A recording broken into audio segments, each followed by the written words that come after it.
Hi, this is Insight to Wellness with Michelle. Welcome. Last week, I did an introduction on beliefs and how our beliefs impact our lives. Today, I'm going to be helping you understand where you got your beliefs from. One thing you have to understand is everything about your life, stems from the beliefs you have deep down about yourself. And I know that this might be a little difficult to accept because it's easier for us to um, externalize what's going on. So if we're going through a hard time, for instance, it's easier for us to blame somebody for it. It's easier for us to say, oh, it's because the economy is one way. It's because somebody treated us another way. What that does is it puts you in a victim mode where you're completely out of control of what happens in your life. But the truth is, we are far more in control of our lives than we think, right? And I'm going to be helping you understand how this is so.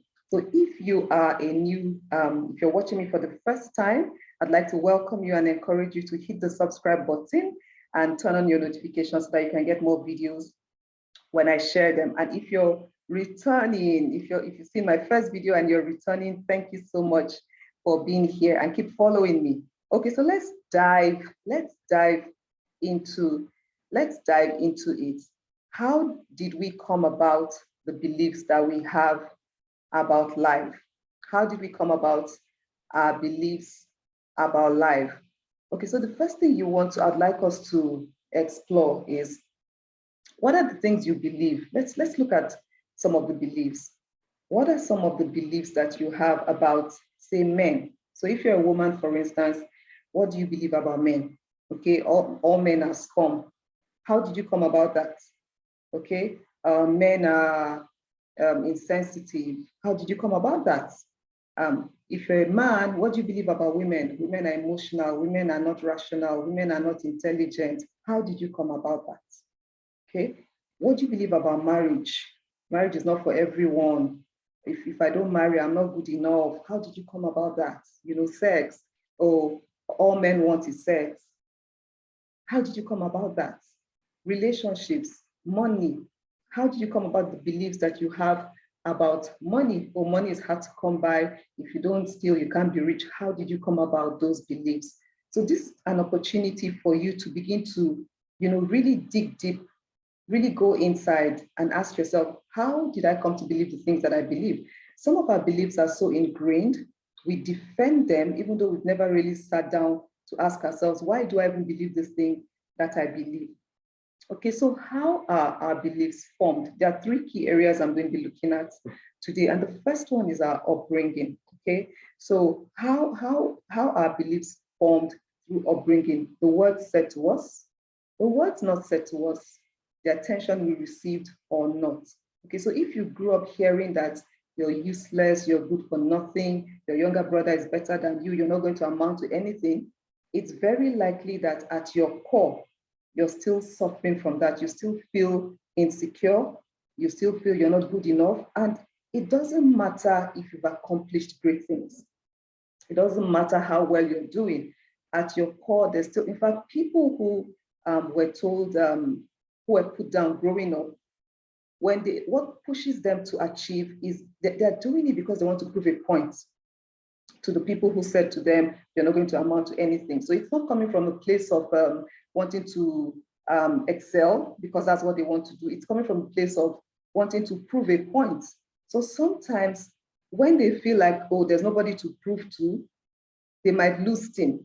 Okay, so what was said to you growing up and how is that impacting you? Okay, what did you witness in the relationship that you saw between your parents? There's so many people who say today, I don't want to get married.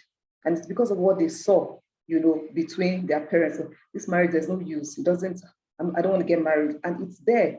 And so even when there's an opportunity to meet somebody amazing, even when they do meet somebody amazing, those core beliefs, those ingrained beliefs, sabotage the relationship because they've told themselves this is not going to happen. So unconsciously, they will sabotage the relationship. Okay, so how structured was your home? How did your parents treat your siblings, good or bad? So did you grow up feeling like they were biased towards your sibling? They preferred one, and they preferred your brother to you, they preferred your sister to you. All those things impact you even now. So what behaviors were rewarded? What behaviors were criticized? Did you have a sibling that was outspoken and maybe got punished a lot? And then maybe you learned to keep quiet.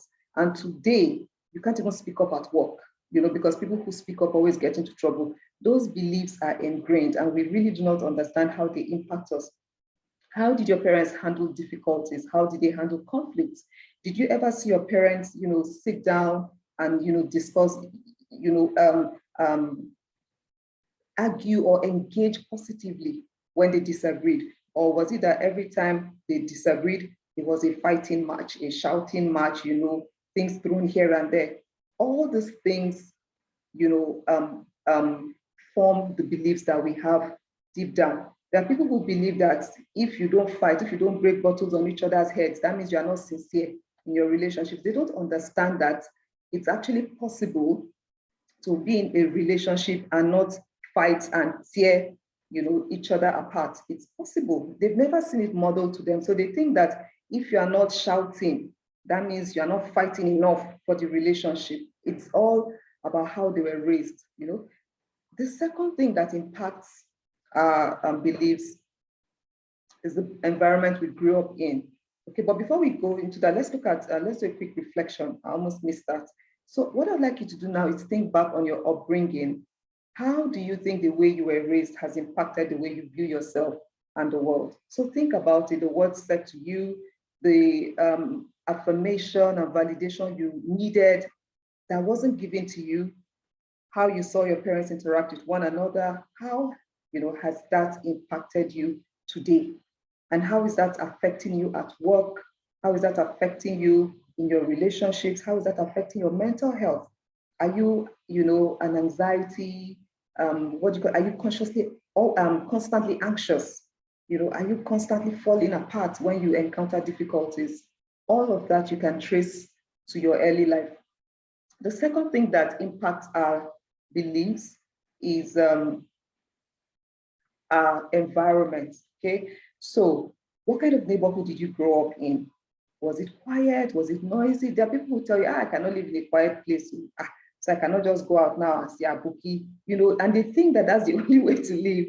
What kind of school did you attend? Did you attend a school where your teachers were respectful to you? Or did you attend a school where it was okay for the teacher to beat you, to call you idiot, and the principal will even support them and say they are training you? What kind of school did you grow up in? What kind of church did you attend?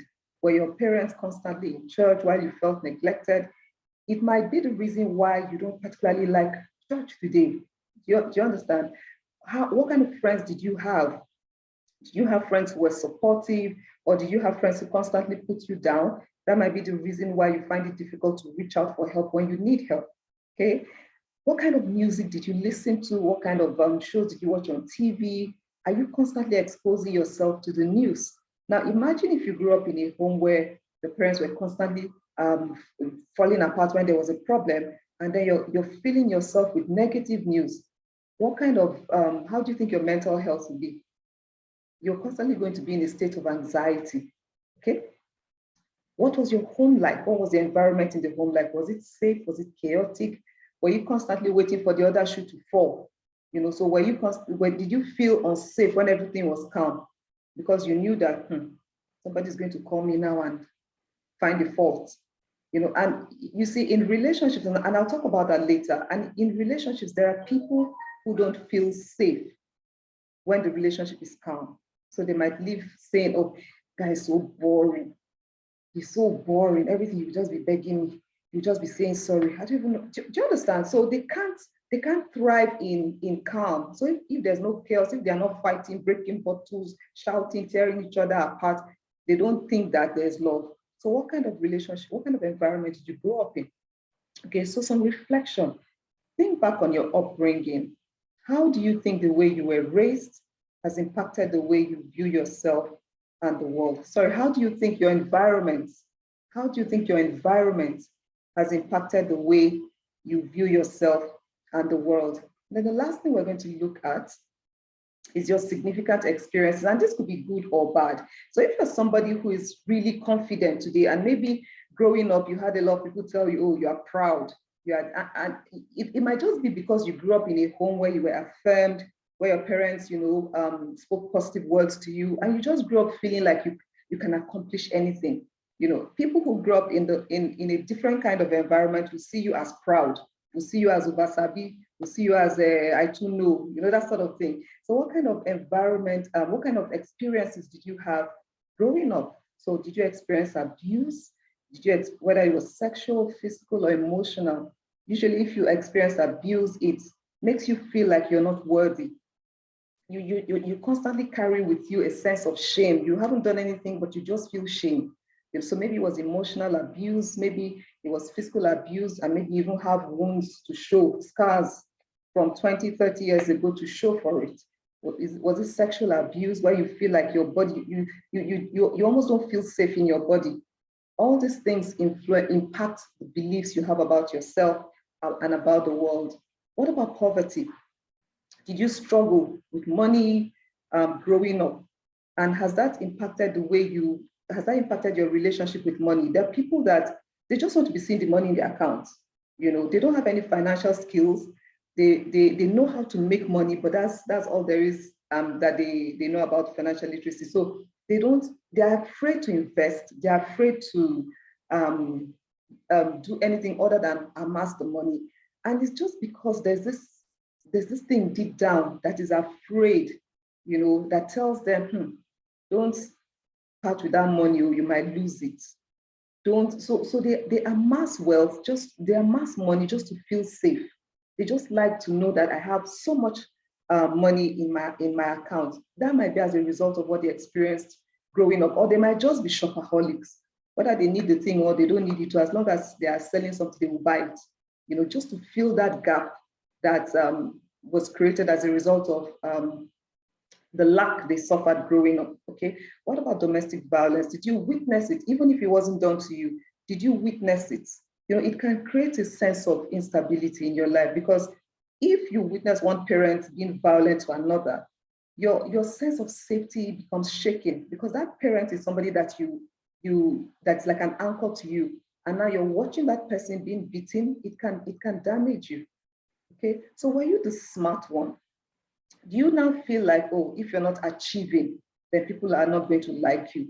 So this is one area where something that is supposed to be good can, you know, hamper us later in life. So if you're the smart one, you might grow up feeling like, if I'm not achieving in school, if I'm not achieving in life, then people are not going to like me, right? So things like failing exams, parents divorce, being neglected as a child, whether it was physical neglect or emotional neglect, all those things affect us you know, as adults, because they form a belief within us that we're either not good enough, we're not worthy of people's time, we have to strive, we have to work hard to earn people's love, you know, we're not good enough, we're not deserving of the good things that come to us. And once we have these beliefs within us, those beliefs will constantly sabotage us in our work, in our relationships, even in our health.